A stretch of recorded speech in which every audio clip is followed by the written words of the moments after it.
Welcome, guests. It is me, Michelle Walters, and my co-host, Cinthia Varkvisser. We are here for a Thanksgiving week episode of our podcast, Mind Power Meets Mystic. We are going to talk, no surprise, about gratitudes because it is that week of the year when all of us have gratitudes and thankfulness on our minds other than just eating too much. So, Cinthia, how would you like to begin? I'd like to start that we're actually turning gratitudes on its head, which is my favorite thing in the whole wide world. Usually we talk about what we are grateful for, which is what we did last year, and it was beautiful. This year, we're going to talk about using gratitudes as a tool. It is something that is wonderful, and there is a usefulness to it. So that's the perspective we're coming from, which makes me so, so happy. So What is the first way that you would like to share with our audience about how to use gratitudes as a tool? I like to think of gratitudes as a gateway. So before I do any reading or any form of intuitive work, spiritual work, I start with a gratitude, and what that does is that it opens me up so that I can create an intention. And what I mean is gratitude is a way of emptying my cup. I don't worry about um, who's bothering me or what's not working in my life. What I'm focusing on are all the things that I have in my life. And from this place, I can feel a buildup of energy, and I can make my intentions with generosity. And also it helps me focus on my client. So what about you? So, one of the more curious uses of gratitudes that I have come up with recently is using gratitudes as an icebreaker. So, in a meeting or a class where you kind of want everybody to get to know each other a little bit, I recognized the other day that using gratitudes was kind of a great way of breaking the ice and getting to know a side of people that, wasn't immediately evident just by looking at them or seeing them on a screen or whatever. Because when you ask somebody to share something or a few things that they are grateful for, you quickly jump to the things that are on their heart, right? The things that matter to them in a much bigger, deeper way. So, it can be a lot more meaningful to say, I'm grateful I have a beautiful cat than to say, hi, I'm Joan and I'm a school teacher. Like you just learn a lot more about things that are important to people, and people have an opportunity to share at a much deeper heart level, which I think is beautiful. And we don't always make space for people to do that.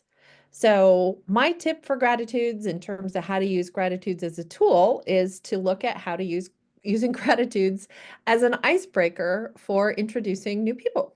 I love that so much. I love that it's on people's hearts.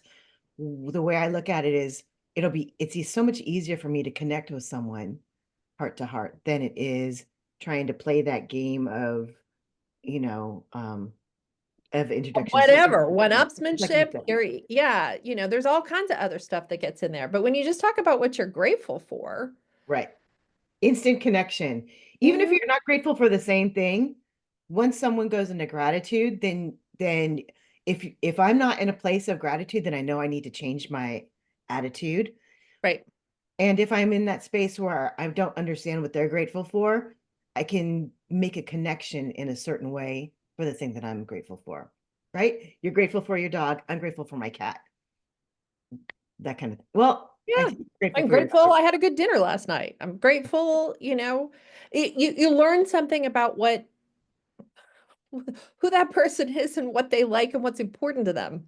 Right. And I think that's oftentimes much more meaningful than other ways of ice breaking.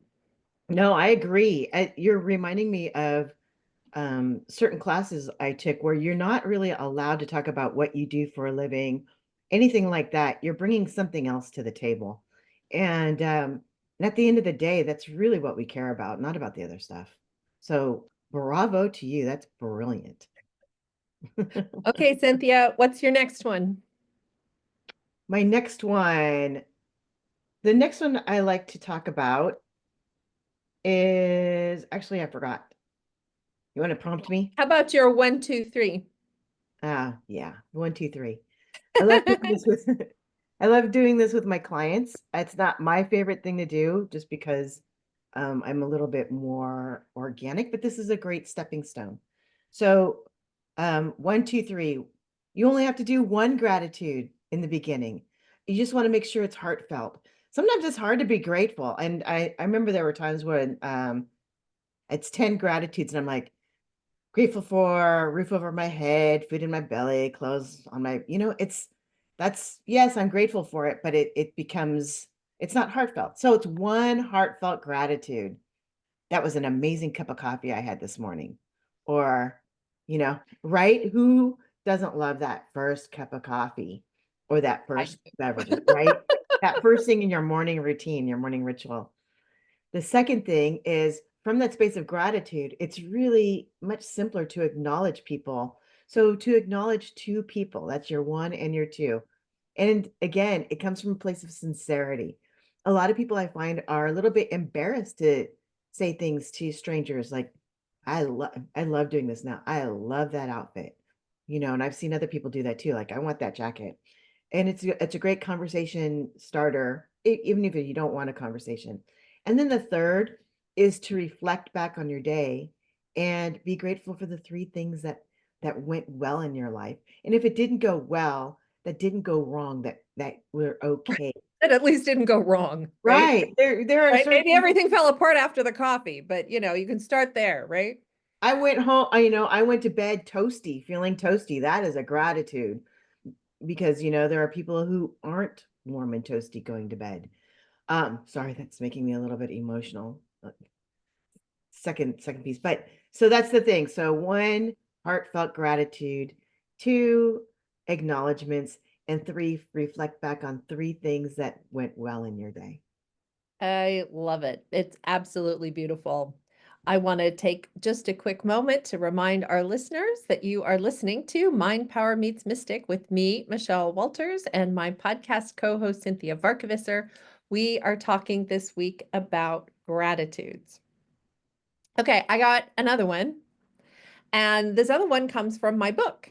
So many of our listeners will be aware that I wrote a book a couple years ago. My book is called An Alignment of Spirit, Finding Work You Love. And in it, I talk about manifesting. It's kind of a law of attraction manifesting book. And it's a great book. You should definitely pick it up. But I don't think it's spoiling too much to say that one of the steps in my book is all about saying thank you and being grateful for things, even if they haven't come into being yet. And I think a lot of people, especially in our culture now, like, how could you say thank you for something that you don't already have?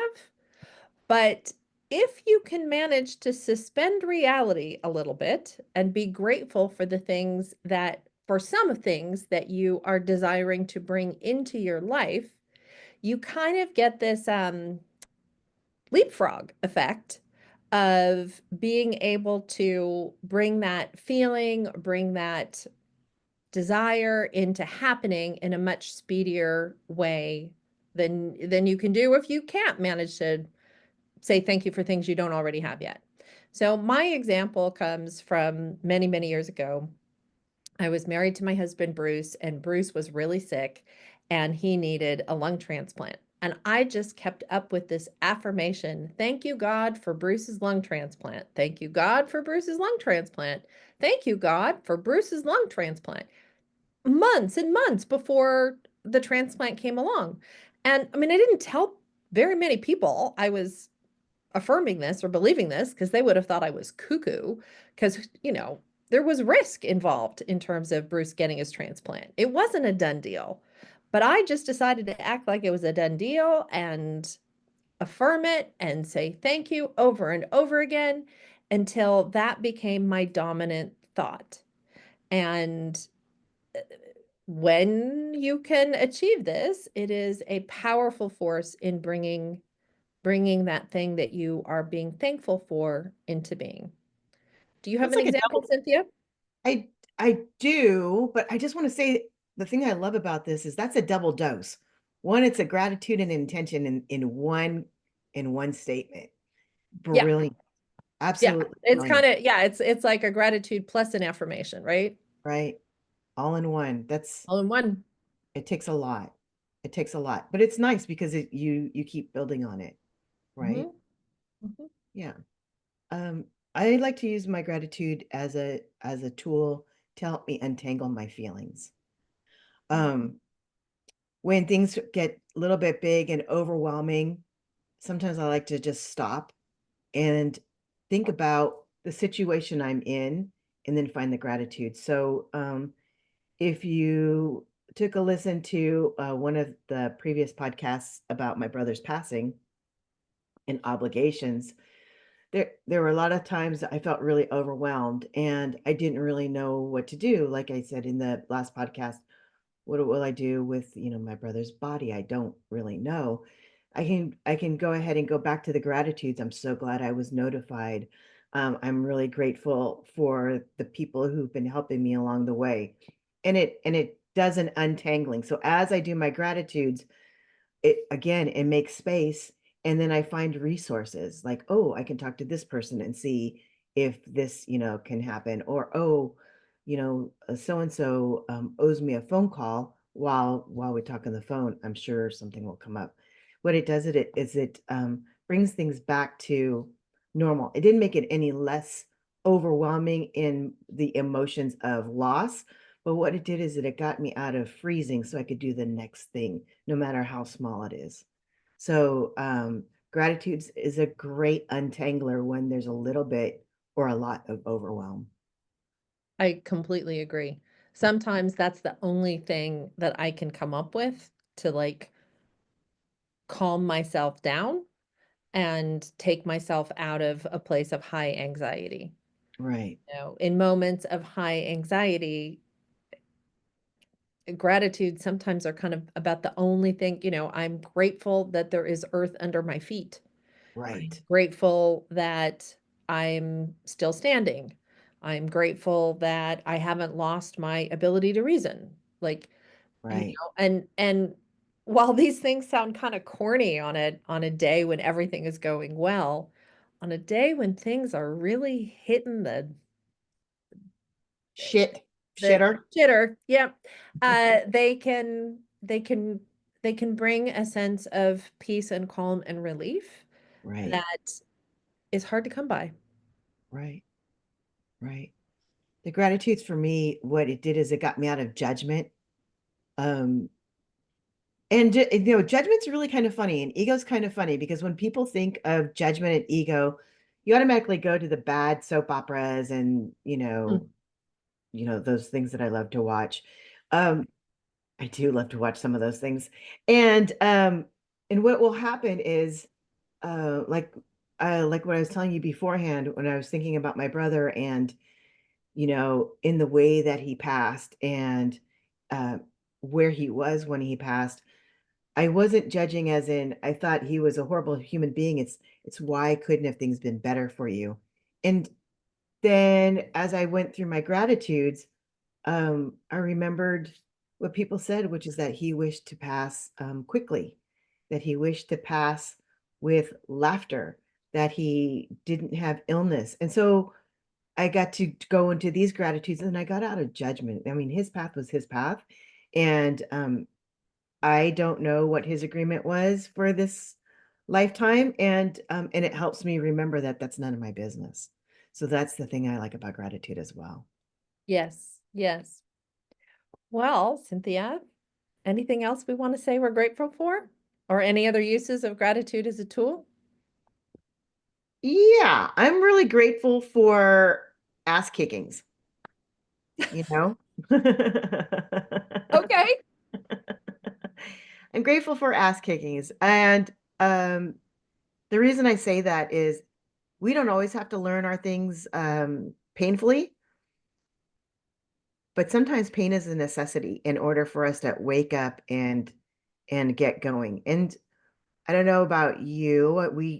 Our previous two episodes were very meaningful to me. Um, the ones that we were together because one had to do with the election and the anxiety that went around it. And the reality was an ass kicking for me. And I'm grateful for it because now I'm back into movement and understanding what it is that's really important to me. So ass kicking is a great clarifier. So I'm grateful for ass kickings. Not every day, mind you, source, but I am grateful for that. And of Yeah, course, be careful what you ask for, Cynthia. not today, not every day, but every once in a while as an eye opener. So I'm really grateful for that. And I'm really grateful for you um, and your friendship. And I hope we do an episode on friendship. We need to. We need to. Well, I too am grateful for your friendship and all of the effort that you have put here by my side, putting on this podcast for over 2 years. And I want to say thank you for both of us, for our listeners. It is wonderful to know we have people who are interested in our stories, our expertise, and our guests. And thank you to our listeners for being part of the Mind Power Meets Mystic Friendship Circle. I'm tired of communities. Today we can be a friendship circle. Let's do it. I love it. All right. All right. Thanks to all. Bye bye. Bye.